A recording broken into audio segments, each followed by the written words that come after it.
Assalamualaikum warahmatullahi wabarakatuh. The material is analyzing and distinguishing meaning. Menganalisis dan membedakan makna. The first material is lexical relations, are the content established between one word and another. Jadi lexical relation itu sendiri adalah hubungan yang dibangun antara satu kata dengan yang lainnya. For example, we all know the opposite of close is open. This word have significant relationship to one another.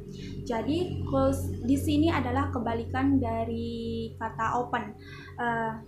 Dan kata-kata di sini adalah sama-sama memiliki hubungan yang signifikan antara satu dengan yang lainnya.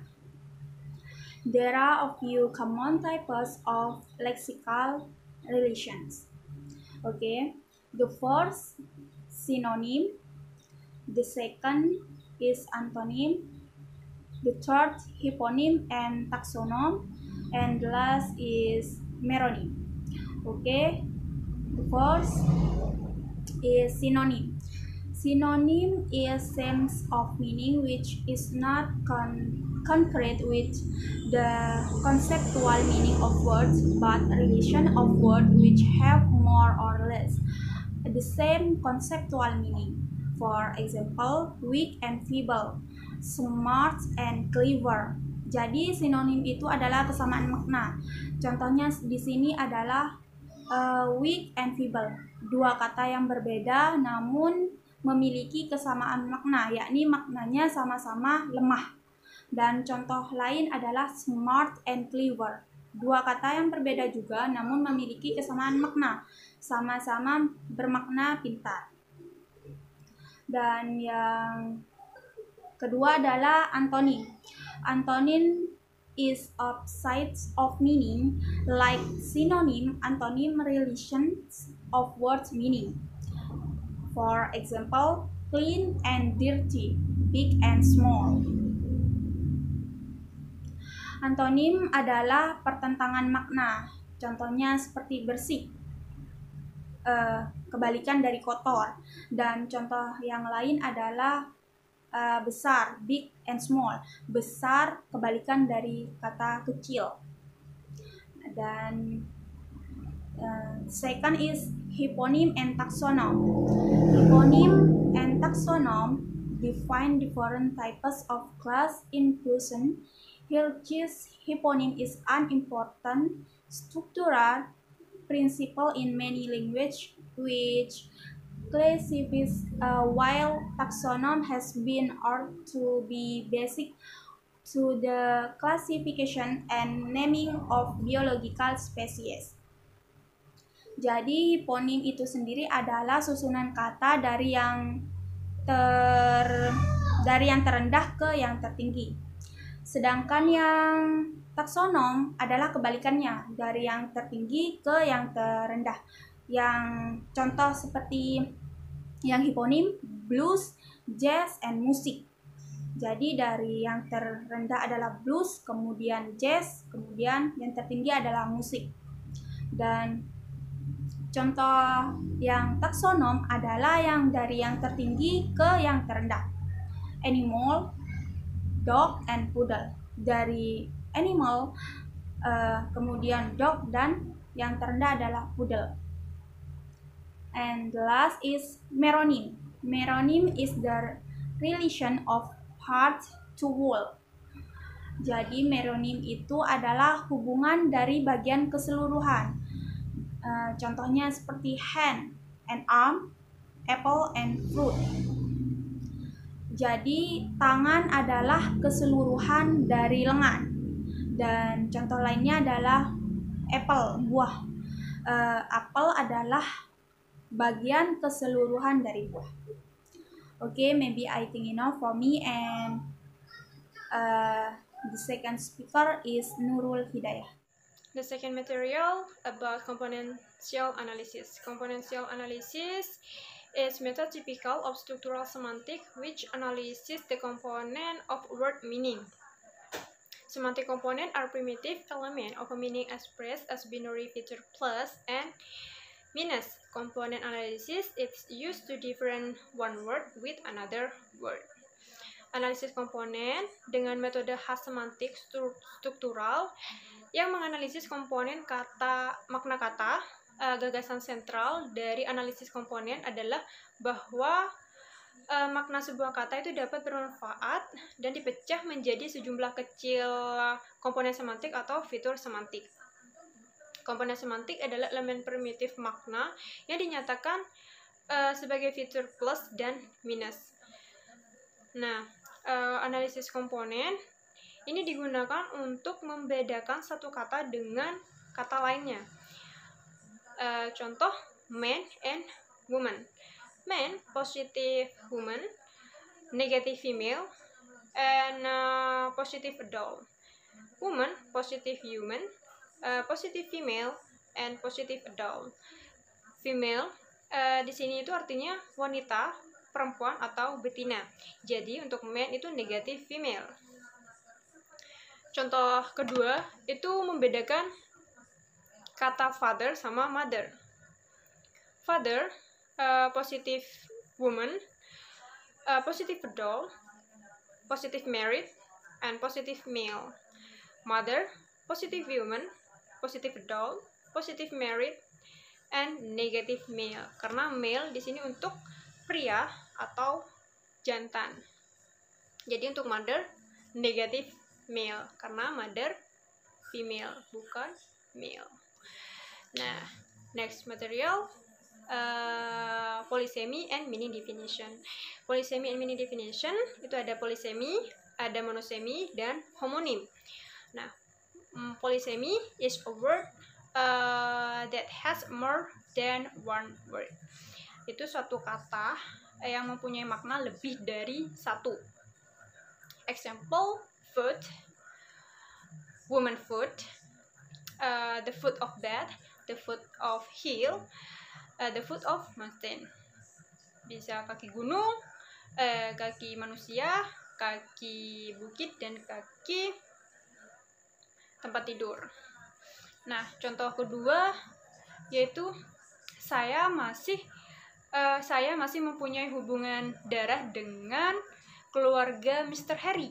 Nah, darah yang dimaksud di sini itu darah kesaudaraan.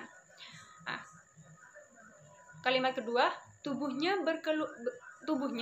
berlumuran darah setelah kepalanya terbentur tiang listrik. Nah, darah yang dimaksud di kalimat ini itu darah yang berada di dalam tubuh. Itu yang dimaksud polisemi. Yang kedua yaitu homonim. Homonim where one word exhibit one meaning. Some monosemous words have a video meaning which automatically become more specific when it get applied in use. For instance, a word like an is a monosemous item, even though it may be applied to distinct reference. Father sister versus mother sister. Nah, di mana monosemi itu satu kata menunjukkan satu makna. Nah, beberapa kata monosemi atau monosemes memiliki makna yang kabur yang secara otomatis itu menjadi lebih spesifik ketika diterapkan dalam penggunaan. Nah, misalnya seperti kata bibi. Nah, bibi meskipun itu dapat diterapkan pada dua referensi yang berbeda, bisa saudara perempuan ayah, bisa saudara perempuan ibu. Nah, yang ketiga yaitu homonim. Homonim is a term to refer one from which is the same in both written and spoken with two or more unrelated meaning. Homonim itu adalah istilah untuk menyuarakan satu bentuk yang sama baik secara tertulis itu maupun lisan dengan dua atau lebih makna yang tidak diatur. Contohnya, fine. Nah, fine, she looked fine yesterday. Dia tampak baik kemarin. Nah, fine di sini itu bentuk adjektif yang artinya baik. Nah, kedua, you should pay the fine or go to the court. Kamu harus membayar denda atau pergi ke pengadilan. Nah, fine di kalimat ini itu bentuk noun, artinya denda. Nah, contoh kedua, leave. Leave itu bisa meninggalkan, bisa kiri. Contohnya, he left the room 30 minutes ago. Dia meninggalkan ruangan 30 menit yang lalu. Leave di sini bentuk past tense yang artinya meninggalkan. Oke, turn left at the post office. Belok kiri ke kantor pos. Nah, leave di kalimat ini itu bentuk adverb yang artinya kiri. Oke, I think that's all for me. The next speaker is Faisal Rahman. Assalamualaikum warahmatullahi wabarakatuh. My name is Faisal Rahman and I will explain test for polysemy. The idea of conceptual relation or semantic relation featuring in the definition of polysemy discussed above is notoriously unconstrained. If polysemy is defined as the possession of conceptually related sense by a single word, the fact that we can conceive a conceptual relation between any two meanings means that we need never diagnose homonym. The meaning found in book, for instance, might be conceptually related in that books were typically quite heavy object weighing several pounds. To give another example, the French noun pig means both woodpecker and pig. These are not historically related.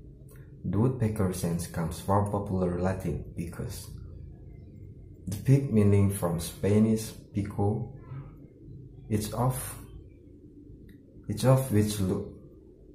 took on the same pronunciation after it entered French. However, in order to motivate an analysis of pig as polysemous, we could posit a conceptual link between the shape of woodpecker beak and a steep mountain top. The only reason that modern French dictionaries do not do this in the separate origin of the two words. Even so, it might be objective, who is to say the contemporary French speaker do not relate the two things mean in just this way. Ordinary speakers have no access to the etymology history of their own language. When acquiring French, native speakers would have heard simply the single form, which they would have learned to associate with two meanings. Might not they think about the two meaning as related by shape? In language whose histories are not well known, cases like this pose a considerable problem, and the uncertainty is aggravated when we have no clear sense of plausibility of a conceptual relation between the meanings involved. In wall period, for the verb pertini means both hit on the head and name call, without a true appreciation of the culture.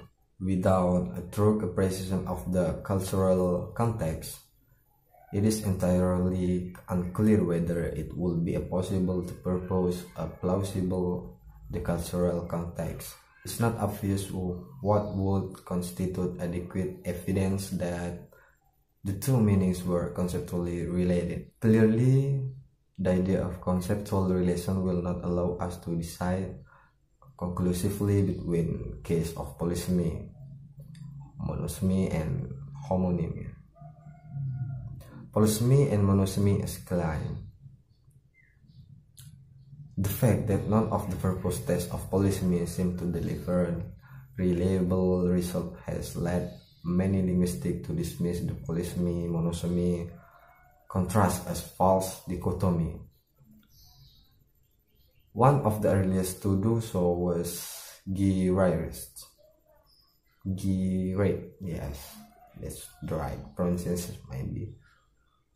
Who reject the idea that we should think meanings as things, prepackaged chunk of information that are contained in and carried about by word bags. This idea is compatible with the conduit metaphor discussed in 1.6.2, and once we abandon it, it is no longer important to know whether a word carries around one prepackaged information chunk, monosemy, or several polysemy. One possible alternative to the view of words having a determinate and finite number of sense would be think of word meanings as continuum of increasingly fine distinction open to access at different levels of abstraction. Depending on the level of abstraction at which word meaning is considered, different element of its meaning may appear as distinct or not, with the word consequently appearing variously polysemous or monosemous on the different polysemy test. For example, consider the dialogue in 39, adapted from Taghi 1993. Example for E, what have you two been doing all afternoon? And B, I've been painting on so has Jane. Yeah, that's all. Thank you, and so sorry for any mistake. Enjoy the video.